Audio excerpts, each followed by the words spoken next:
Welcome back to the Quick Save Podcast. My name is Alex. I'm Josh. And today, we are talking about Solomon's Key. Who? Solomon's Key. Who? You know the Book of Solomon? It's the key. Who? From the book? From the book, the key, the Book of Solomon's Key. Have you read the book? Does the key feature a prominent part in the book? I mean, I would... Theoretically? Hey, look, this is the thing. The Book of Solomon is like somewhere deep in this labyrinth, and we need to get to it to get Solomon's Key. Is this book like The Secret? No, it's the book that is the Key of Solomon. Sorry, the book is the key? The key is the book, the key of the Book of Solomon. The key in the book are Solomon's Key and book. Yes. They're the same thing. You got it. Perfect. This is our very first NES game that we are playing on the channel. What's that funny little acronym stand for? It stands for Nintendo Entertainment System. Wow. You may know it as a Nintendo. That's what people call it. Hey, that's the Nintendo. And I'm like, yeah, pretty much. People also colloquially will call it the toaster. Yep. Well, you could have a top loader, too. Yeah, there's top loaders out there, but... Anyways, it's a console. It's the first home Nintendo console released by Nintendo in America. In Japan, it was known as the Famicom, which stands for Family Computer. But here it was the NES, the Nintendo Entertainment System. So, Solomon's Key is a puzzle game. First time we're doing a puzzle game, Boo. technically. You'll never play another one. No, I'm kidding. This was fun. You control a mystical sorcerer known as Dana and must overcome unlimited enemy spawning, challenging level designs, a countdown timer, instant death from any physical contact with enemies, and limited ways to dispatch those enemies. Dana is sent to retrieve Solomon's Key to restore the world to light from demons that were accidentally released. What I'm hearing is that it's an NES game. Yes.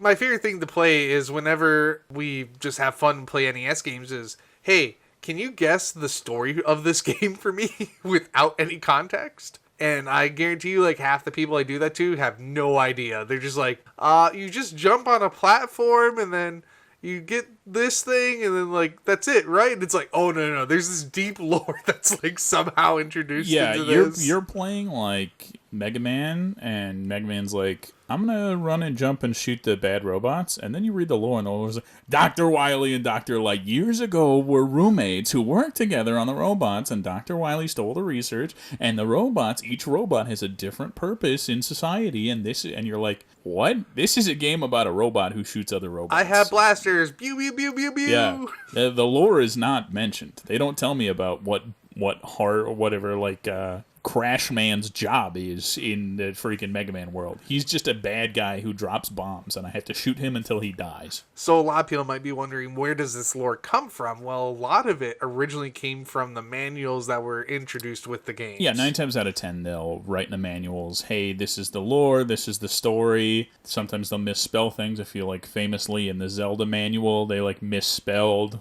Ganon's name or something, or like one of the names is like misspelled in a way that's funny from how we know the modern character now.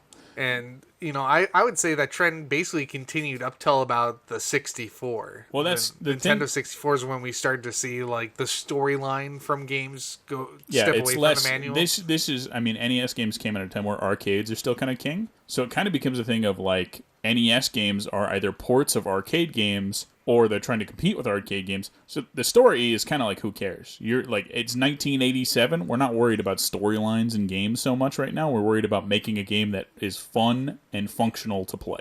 I would say most games, when you boot up the game, just the storyline's just non-existent. There's a handful that probably, I would say, are very story heavy.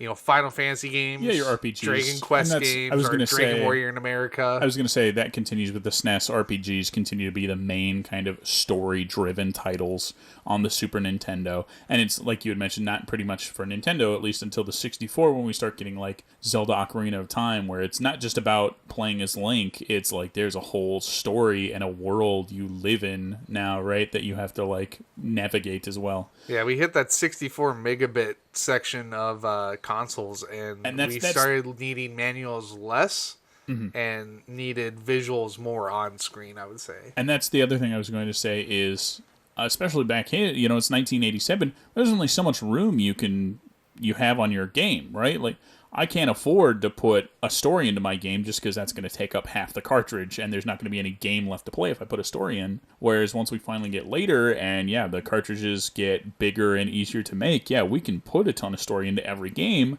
just because we have way more room on the cartridges. Most NES games varied from 8 kilobytes to 1 megabyte in size. So that really should send home just how simplified these games were. So, for reference, a PlayStation 2 standard stock memory card is 8 megabytes. So, a PS1 or a PS2 memory card could hold potentially 8 or more NES games on it. Like entire games. Let's look at price. So, pricing, we got to talk about some other things as well. But let's start off with the basics. Please. Let's talk gray carts. Now, in the NES, there's a couple different colors sometimes, but There's a few. 99% of your carts are going to be gray. But sometimes, now you open a whole can of worms and talk about the whole thing. Gray carts, Nintendo standard. They make the gray carts. There are third-party cartridges that were made by other companies. These games are they're not licensed by Nintendo, right? These were like third-party companies were making their own games that like essentially piggybacked off the NES to run. Like you had to play these games in an NES. They're NES games, but they were not made by Nintendo or licensed by Nintendo. A lot of those are made by Tengen. So Tengen, they had black carts. Then there are gold carts. Those aren't Tengen. I don't know the company though. There's one called Quattro. I think I was going to say there's like 4 Quattro Sports. Quattro, so that's like a gold cart. And then you got the blue carts, which were the religious games. Yeah, so, well, not even just that. There's also The Adventures of Captain Comic, which comes in like a light blue cartridge. But yeah, I've seen the religious games that come in blue. A lot of the religious ones I've seen come in black, too, because they're like, third-party cards. And then they did make 2 gold NES cartridges, Nintendo official, and that's the gold card of Zelda 1 and Zelda 2. No, just because they're gold doesn't mean they're worth more. They're like the same price. They're just shiny. They're just shiny. It's a re-release. They're just shiny. So let's talk about our NES gray cart for Solomon's Key. Loose, which I would say is the most common way of finding NES games at this point in time. Otherwise, you're looking, like a 45-year-old like cardboard box. Yeah. You're not going to see those too often. It's $13.99. So as far as NES games go, because honestly, the NES market is still kind of inflated from what it originally was back in the day. $13.99 is a solid price for games. I would say, like, if you were to put that into more modern typing standards, it'd be like a $5 game for like the PS2 essentially. But for NES, $13.99, that's like a standard price I would feel for most of their games. It's not too outside of the norm of what a average NES game probably costs. If you want complete inbox, this is where we start seeing our jumps. $57.74. Again, like I had mentioned, 45-year-old box and manual.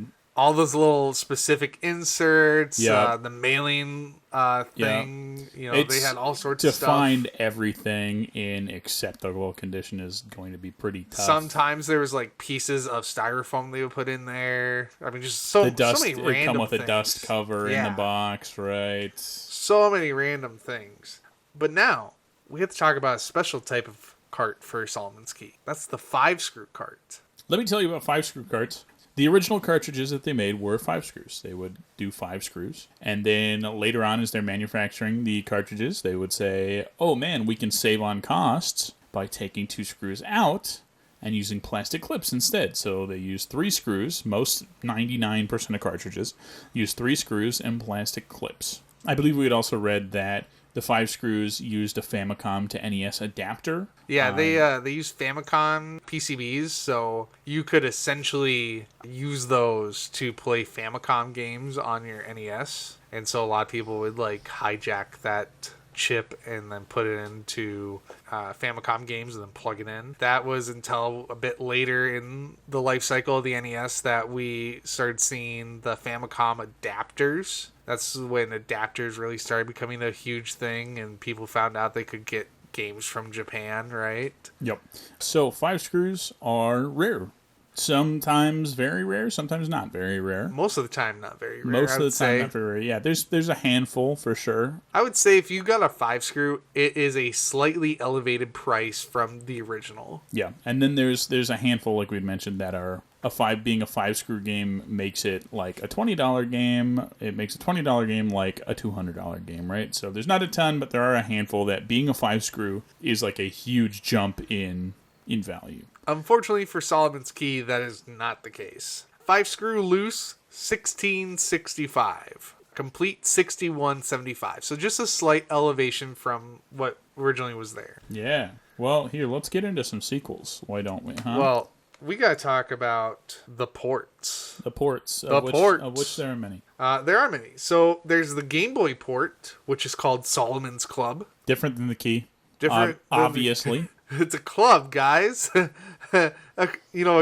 the Game Boy modelers being like, dude, we can't make a key on the Game Boy. What are you thinking, man? I can't draw a key on this thing. Yeah, they're like in the board room there, and they're like, all right, let's call it Solomon's Stick. And they're like, we can't call it Stick. That no one wants a stick. No one wants Solomon's Stick. And then there's the guy in the back who's like, Club.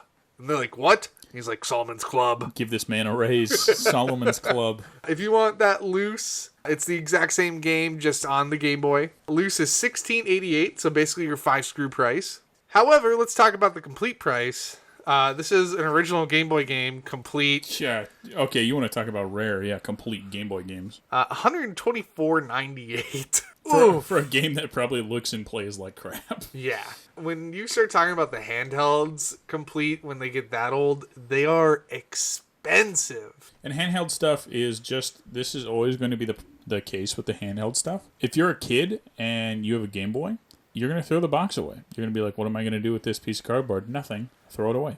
I think about that all the time, because when I was a kid, I got like all the Pokemon games new. And I just toss the boxes, yeah. And absolutely. I look back on my life, and I'm like, you son of a... What was I doing? Yeah. That's how it was. And the same stuff happens today with DS and Switch games. Kids buy the game, throw the case away because their case holds the games. They don't need this plastic Switch case. And the value is in the case. That's where a lot of it is. Collectors aren't going to buy a loose thing. You and I both know like high dollar amount collectors who refuse to buy anything unless it's complete. Yeah, like I fairly picky when it comes to like, oh, is it complete? Does it have a manual?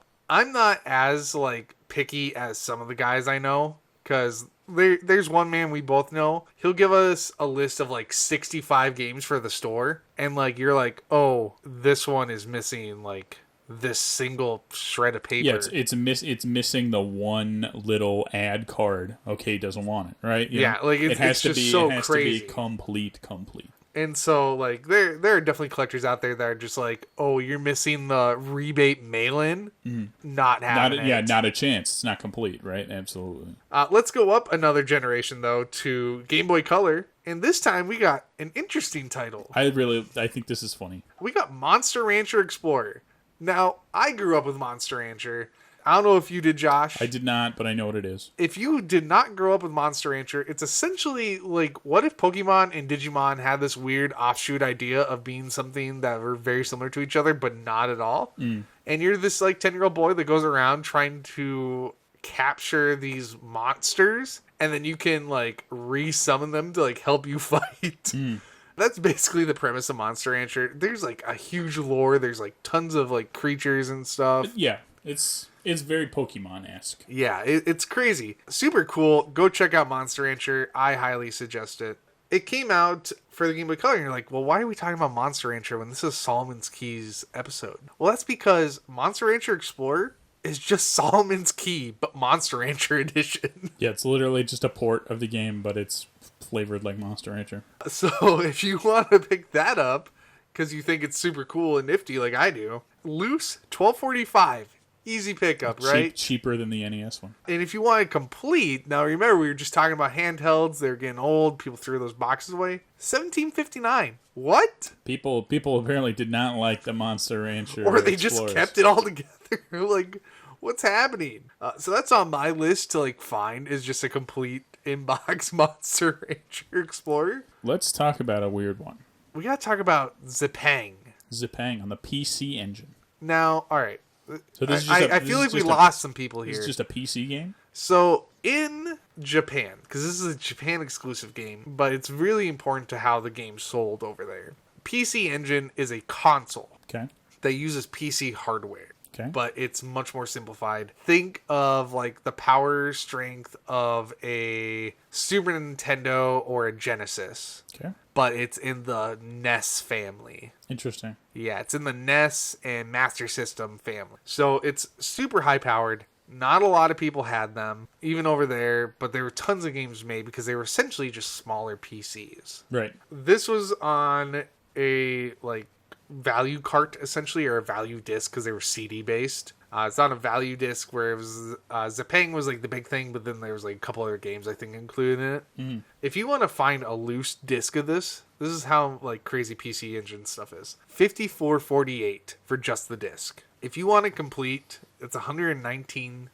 Like that's like Sega Saturn, Sega You gotta be like CD. a hardcore Solomon's Key fan. Yeah, man. like you are getting into some deep depths if you're looking into the PC Engine. Mm-hmm.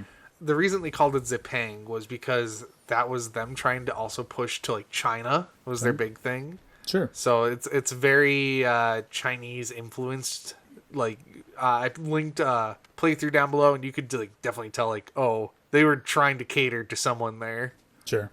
That's got to be it, right? It couldn't possibly be on anything else. We've already listed so many. We're only halfway through there, Josh. What are you talking about? Let's do the easy ones. It's on the Virtual Console for the Wii, the 3DS, the Wii U, the Switch, and the PS4. It's so random. The PS4. It is kind of random. It's like all Nintendo, and they're like, PlayStation, here you go. Well, it might be. So there's like the arcade series stuff you can buy on PlayStation, and that definitely might be a part of it. I've got a game called Zupapa, which is like a fun like side-scrolling shooter that I played with people before. That is like insane and ridiculous. So it definitely could be like an arcade series classic, because I don't know if you have it mentioned on here, but this was also an arcade game. Yeah, it was an arcade game before it got released for the NES. All right, do your more silly ones again. Okay, so before we go any further, I have to explain another thing, as if we haven't explained enough. And this is... Solomon's Key is the most complex game we've ever talked about. It really is when it comes to like these ports and like what you can play it on. So we got to talk about Abandonware. And you might be wondering, hey, what is Abandonware? Well, this is straight from the wiki. Abandonware is a product, typically software, ignored by its owner and manufacturer, and for which no official support is available. Within an intellectual rights contextual background, Abandonware is a software subcase of general concept of orphan works. Now, that's a lot of big words. You're like, what the hell does that mean? Essentially means that if there is no support, like if the company is defunct, if the system that came out in is like basically a one and done thing, Magnavox comes to mind a lot. Of the Odyssey and the Odyssey, Odyssey 2. Odyssey 3000 even. I mean, there's like crazy things. Those are all technically Abandonware products because those games are no longer supported on anything. You're not going to find them. Like, you're not going to be able to go on the internet and go like, hey, I'm going to go buy this game. It's like not really a thing like virtually. I have a more modern example of this for all the people at home who are still feeling alienated, and that's going to be Adobe Flash. Adobe Flash is not supported by Adobe anymore. You can still use it. You can choose not to uninstall it. In fact, there is a program, I feel like I've talked about it on here before, and the name escapes me right now. Oh, it's called Flashpoint, I think. Flashpoint is Abandonware. It is a program you can download that collects probably the last decade plus is more influential and important Flash games. You can play Flash games, even though Flash is not supported by Adobe anymore. You can't, they're not updating Flash anymore. You can still own and download Flash and use it to play these games. But this was made during and after Flash was abandoned. So that's kind of a more recent example of Abandonware. But let's talk about Solomon's Key. Yeah. And the Abandonware systems that it came out Some of these have physical copies that are floating around, but they're just really hard to find. So the first system that we're going to talk about is the ZX Spectrum. Very unique console. It's look, at the rate we're going, when do we start talking about the Wonder Swan? I know. Or the XI. Yeah, really. The ZX Spectrum was a vertical spectrum monitor that you would look into. There's like a bunch of inlays and stuff. Really crazy console. If you want a complete copy, the ones that I saw selling were about $10. And like basically you either have like a complete copy or nothing, it seems like, because there's like no loose carts or anything. It's just like it's there or it's not. When we start getting into these really old weird consoles, it's gonna kind of be the trend of like it's either there or nothing. Yep. The next one to talk about is Commodore 64. Now, this is a much more supported console as far as community-wise. Decently big release in the States. Yep. There is no clear pricing on this, mainly because it came on tape deck. And so, like, Get your 8-track players out so we can play Solomon's Key in our 1976 Camaro. A lot of people may not know is that old computers used to have a tape cassette player that you could plug in, and it would read data from the tape deck and compute it back into the computer to play games. That makes sense, right? Because there used to be reel-to-reel computers you see in every old sci-fi whatever, right, flick? And so a lot of people like kind of forget about that, but that is also about $10. Like, they're just so few and far between, there's no real actual number. I would say if you're out in the wild and you like see a ZX Spectrum Solomon's Key for like $20, probably pick it up. Like, it's nifty. And you could probably sell it to someone who's looking for it as well. The one ZX Spectrum collector. Yeah, the one ZX. Your side of the country. And then we got to talk about the big daddy of all PC stuff, DOS. Some games are expensive on DOS. Some games are very expensive on DOS. For the most part, I would say almost everything on DOS is abandonware at this point. You need a special program on modern computers to run DOS to begin with. I use DOSBox when I do stuff. DOS has so many good games in general. We don't really talk about PC games a lot, but old DOS games are for good really reason. good. For good reason. They are not very easy to track down or play. Find a bunch of floppy disks for my copy of Solomon's Key.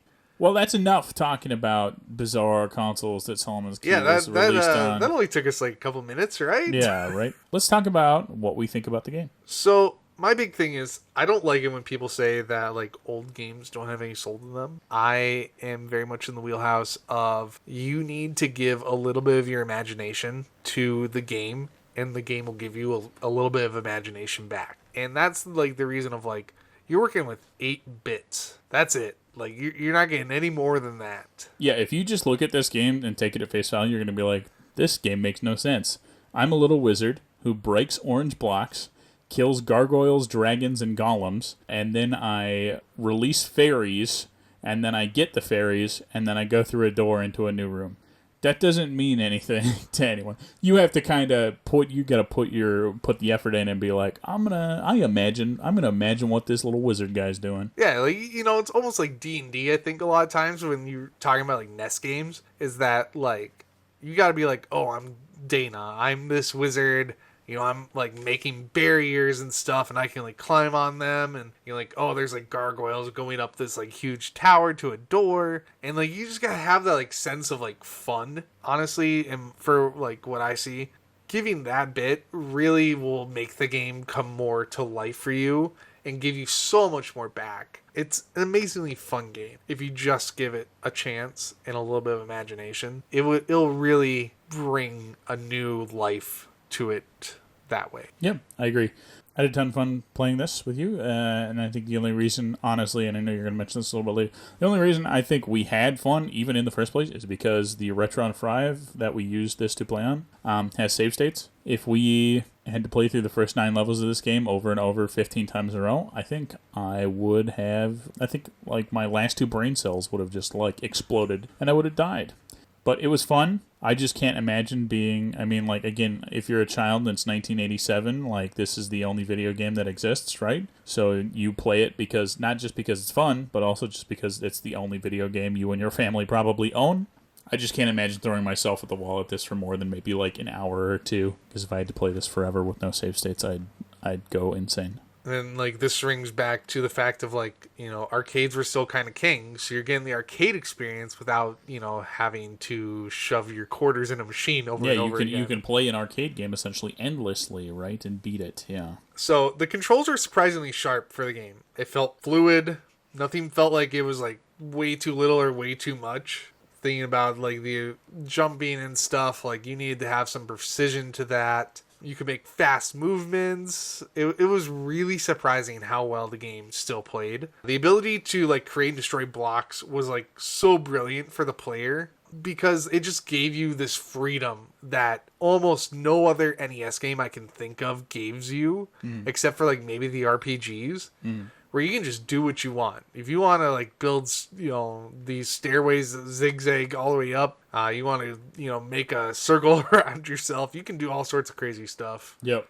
And it's just not something that you get to see in those older games like It's that. it's like Minecraft when you think about it. It's really Yeah. like Minecraft. You could argue Minecraft owes a lot to Solomon's Key. Dude, Notch better pay up the royalties. Solomon's Key, man. Yeah, this game, honestly, it reminded me a lot of another puzzle game that I played on PC a long time ago called Chips Challenge, which these games are on Steam if you ever want to play those. But it is like a top-down kind of puzzle game where you're similar to this. You're moving block by block. You're placing blocks. You're not placing blocks, but you're moving them, making bridges. You get the fire boots to walk on the fire. You get the ice boots to walk on the ice, etc., etc. Fun little computer game, and this really reminded me of that. So I had a great time playing this. Really Solomon's Key scratches that same itch that Chips Challenge scratches for me. In that I love classic puzzle games where it's just like, here's a level, beat the level, done, go to the next level. Right? I really like that kind of simple gameplay. The game is very, very unforgiving, and there's no way of hiding that. You get 3 lives each run, and there are no save points, no level codes, no save codes. There's a lot of times what you would see a lot in NES games, they would give you like level code so you could just like jump back in. Yeah, there's no passwords or level codes for you to like Nothing. load back up into a later level. So once you start the game, you either beat the game or the game beats you. It's that simple. Not only that, but you're fighting a countdown timer. So like even if you don't die from like a enemy or anything, you run out of time. That's it. You're dead. That's another life gone. So there's just like a ton going at you at this game because you got to be quick thinking. Plus you have to be like observant of how much time you're taking to do stuff. This will come back around to the Retron 5 again. Thank the almighty game console gods for making this thing. The Retron 5 gives us save states, and Solomon's Key is also available on the Nintendo Switch Virtual System. There's save states on that. And there's save states on that. If it wasn't for the save states, there is no way you can casually play Solomon's Key. I mean, you could. It would just drive you insane after like 40 minutes. Yeah. So if you want to play this game, please play this on a system, on a virtual console where you have the options of save states. Because it's not worth it to just keep going back and back and back. Because like when we were playing... Imagine there's like 48 levels in this game. Imagine getting to level 47, dying, and then having to play those 47 levels over again, right? Yeah. Just like nightmarish. I mean, there was times where like we would make simple, dumb mistakes, and it would just cost us everything. And it's just like, man, that's rough. And there's no saves, right? Like, yeah, absolutely. If you were a kid and you played this, and your mom was like, "Go to bed," and you turned it off, that was just it. You just had to start. You could be on level 62. Yeah, it didn't matter. Sorry. Mom doesn't care. NES turns off. See ya. Level 1 it is. Yeah, and I had mentioned this a little bit earlier, but I love the level-based nature. Reminds me of Chips Challenge. Honestly, and this is funny, I did mention this earlier too, it also reminds me of Adobe Flash computer games, stuff like you would find on like Newgrounds, Congregate, stuff like that. A lot of those early Flash games use very similar like puzzling mechanics, right? A lot of those games are like people, like, first-time game developers trying to figure out how to make a game. So it's just like, move left, move right, push square, make block, jump on enemy, right? Like, for an NES game, it's so surprising how well it stands up and how much fun it is. Yeah. And how so many games forward took like basically inspiration of that. Yeah, so many things owe inspiration, to Solomon's Key, whether they know it or not. If you played Solomon's Key and it inspired you to make a game, or if you played another game that was inspired by Solomon's Key and you went on to make, it's just kind of an endless chain, right, for these puzzle games. Because even I think we'll mention later that Solomon's Key itself was based on a different puzzle game. Like, you hear that? Is that clinging? Are there fairies? There's blocks?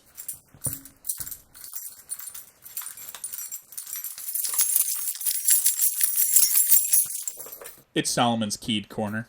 I'm now realizing saying it out loud, Solomon's Keyed Corner. It sounds like somebody keyed Solomon's car. Sorry to Solomon, whoever keyed Solomon's car. It's Solomon's Keyed Corner. We're going to talk about the latest and greatest speed runs this side of the Mississippi for Solomon's Key. So there's 2 categories. Well, kind of. There's 2 categories. There's any percent, which is just beat the game as fast as possible. What do you mean beat the game as fast as possible? Well, we'll get there. The fastest run in the 80% category is 12 minutes, 27 seconds. Wow. We spent more than that on like one level at least. We spent like 20 minutes on one level. Also, for just reference, there's like 65 levels in this game. That's if you do everything. There's 48 levels. I'm pretty sure there's 48 levels normally. If you do all the secret levels, yeah, there's like 60, 63 or something like that. But yeah, 12 minutes, 27 seconds, and I got great news. If you want to speed run Solomon's Key, I wouldn't recommend it because it seems like the amount of like level layouts you have to memorize seems miserable. But there's only 10 people on the leaderboard. For good reason. There's like 32 runs, but there's like 10 people. Out of those 32 runs, it's literally just 10 people doing runs. And the last submitted run was like 2 months ago. You got time. You got time to get in there and learn, educate yourself about the map layouts of Solomon's Key. You don't even look. It could be Monster Hunter Expeditions. You could play that. Monster Rancher Expeditions. You could play that too. That's fine. There was also a second speedrun, Best Ending. What? There's different endings to this game? Yes. This is still a 1 megabyte NES game? Yes. Unfortunately, there is another ending. And this ending, the true ending, is achieved by collecting the pages of space and time after rooms 20 and 44, and then collecting the 8 seals in rooms 9, 13, 17, 19, 21, 29, 46, and 47, allowing you to save the princess. There was a princess? There's a princess. Princess Peach? No, incorrect. Princess Solomon? I don't know.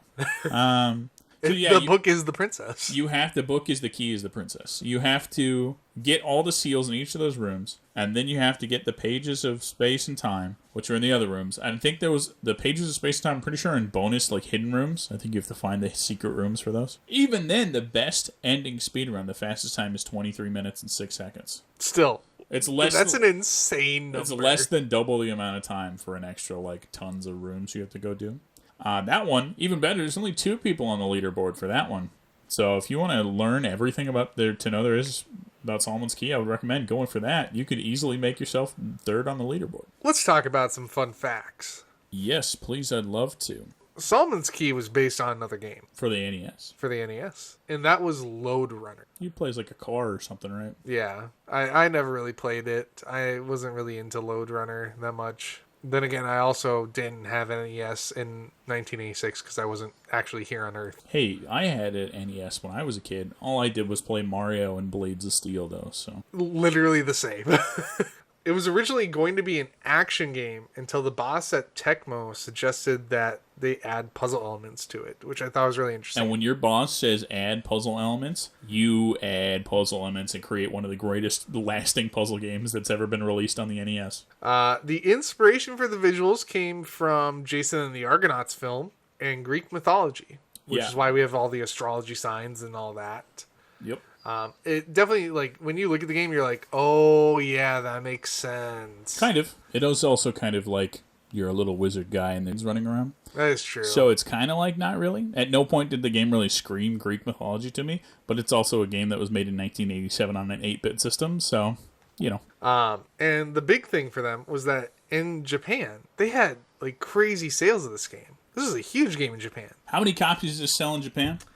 This sold 300,000 Famicom copies. That's a ton. Let me tell you this.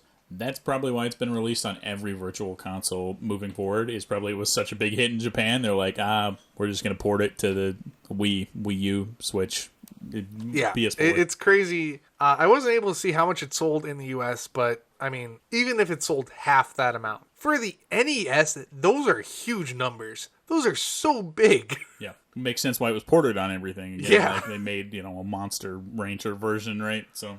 And then there was a prequel. What? A prequel? Yeah. Solomon's Key 2 was the prequel. I love it when things do that, where the second thing out is like the thing that happened before. The sequel is the prequel. Yeah. In North America, we know it as Fire and Ice. It's like, you should look up, can you look up a price on Fire and Ice right now? We had a copy of that at work. It was like a $175 NES game. It's like really expensive. But yeah, it's another puzzle game, but it is the prequel. If you want the loose copy, $220. $220 for Solomon's Key 2 in the US. If you want it complete, it's $508.23. I have a feeling they either one did not make very many copies, or two, it did not sell very well in the United States, because They should People didn't know it probably was Solomon's Key. That's what I was just about to say. They should have just called it Solomon's Key 2 in the States, and they probably would have sold more copies. But. Also, my favorite thing is like on the cover for Fire and Ice, there's a warning label. It said, "Warning: this cartridge contains logic puzzles that may be highly addictive. Caution and restraint are recommended." That's why it's so expensive. They took people to a sanitarium over this game. They were like, "Dude, you're addicted to Fire and Ice on your NES." I'm also looking at like recent eBay sales. May of this year, one sold for $639.95. Something like a loose copy or box? That's boxed. Okay, perfect. Well, let's talk about our favorites and least favorites. I will start, and I'll start talking about what I love about this game so much, and that's the challenge. I would die 15 times and still not be discouraged, be wondering what little piece I was missing that helped me beat the level, what block could I place, what could I destroy, how would I path out my movement. Yeah, I think told me as soon as we finished up our gaming session, you're like, I had never had so much fun yelling at a TV screen over an NES game. Yeah. That leads me to my favorite part was the discovery of finding out what moves you needed to make and being able to execute them. You'd be like, you'd place a block somewhere and an enemy would hit the block and do something. You'd be like, oh, I understand. I need to blah, blah, blah. Like I watched the run of this game. Did you know you can change consumables there's a consumable you can use your wand on to change it into a different consumable? No. Yeah, you had absolutely no idea because that was not said anywhere in the instructions or rules. But it's like watching a dude play. I watched a walkthrough of this game, and we have that walkthrough link below, so you can like look at all the secret rooms and stuff like that. It's like it's like Doctor Strange, where the Ancient One opens his mind and he falls through like a portal through his own brain. That's exactly what watching a good person play this game is like. I was like, oh my god, I understand. Like, and that's what playing the game is like. You solve a puzzle and you're like, oh my god, I have to block the things off like this and go up here and do that, and that's how I get to the end. And it is really a rewarding experience like that. My least favorite thing, and I know I say this with every game we play that is hard in some format, my least favorite thing is the punishment for failure. Like we had talked about a lot. You could be on level 47 out of 48. You die. Yeah, sorry. Sucks to be you, man. Like, there's lives. So it's like if you have extra lives and stuff like that, you get an extra chance. But if you run out of lives, yeah, sorry. Start the game over. Sucks to suck, right? Like, and that's something I just think the NES era, the games did not, the NES should have been labeled as like your arcade at home, right? And it was. But the games should be more forgiving, right? If it's like an arcade at home, why is it still difficult, right? Like if I'm bringing a game from the arcade home, I still want it to be difficult for sure. But there should be some kind of give, right? There shouldn't just be like, you died twice, start the entire thing over. I think what made this game a lot more fun, honestly, is if instead of like get rid of the lives and just have the timer up top. Yeah. If you don't complete the level in time, you have to just redo start the level. over. Yeah, if you die, just start over on that level, right? Like that would have been the dream. Just lowering the difficulty, just even by removing the lives, something like that, would lower the difficulty enough that people probably could have played and reliably beaten this game way more commonly. We'd probably see way more speedruns if that was the case. But it is just kind of feast or famine, Imagine doing, thankfully the run's pretty short, but if you get to level 47 on the speedrun and die, just like, oh, sorry, start the speedrun over, right? But yeah, that's what I didn't like. How about you? So the best thing about this game is the freedom to play the way you want. You have total control how you move through each level. There really isn't anything that stops you except for like a handful of like walls and stuff. And this is just an incredibly rare option that many early games either couldn't or wouldn't give you as the player. At the time, arcades were still king, so a linear path game was the best choice to keep players focused, coming back, and just, making sure that the game wasn't like chaos, essentially. But that wasn't the case for Solomon's Key. Solomon's Key was like, hey, what if we make a puzzle game that's more than a puzzle game? And I love that. My least favorite part was not only the minimal amount of lives you got, but also how there was a level timer that would kill you if you don't move fast enough. This just puts such an incredible pressure on you as the player to not only move fast, but to really know how the level moves. And the thing is that you only got 3 chances, right? So without a save state, you can't just learn a level. You would have to go back, play through all those levels, get back to that one level you're having trouble with, die, go back, play all those levels. And like eventually, yeah, you would get really good at those levels, right? But as like a casual player, it just like it kills me to just see that like horrible cycle that we've now gotten away from in games, of where it just like is like this machine essentially. We should get into the next puzzle game we play should be Frogger 2 on the PS1, which is like a childhood game of mine. There's cutscenes and there's a story about Frogger and his like wife and bad CG. It's really, the CG's really bad, but the game is amazing. So we'll have to play through that. That would be fun. So reasons it deserves the backlog status. Why don't you hit us with that, Josh? I would love to. Reasons why this game deserves backlog status. Hey, Solomon's Key brought puzzle games to the masses by combining platform shooters with hidden secrets that only the truly dedicated would find. When you combine the two, what you get is a unique game, often imitated, but never replicated, except by the own company multiple times. Pick this one up and make some orange blocks while fighting dragons and golems to save the world, or princess, or key, or book. They're all kind of the same thing. But yeah, I think that's going to be pretty much it for the episode today. We've got plenty of videos linked down below for you to go watch gameplay of the Monster Rancher Explorer and Solomon's Club and Zipang, and we got the Abandonware Wiki, and we got the NES 5-screw links. Yeah, learning about what a 5-screw cartridge is. But yeah, we'll also drop our email down below if you have any questions or comments or concerns or know anything about Goblin Commander. Drop us an email. Let us know what you're thinking about the show, about the podcast, how it's going. Is Solomon's Key, a book, or a princess? Will we ever know? Let us know in the comments below. Other than that, I'm Josh. I'm Alex, and this has been the Quick Save Podcast. Solomon's Key. Solomon's Key. I want to be turned into an orange block.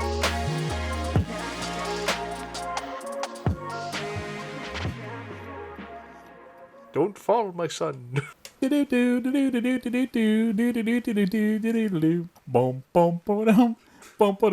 boom, boom, boom, boom.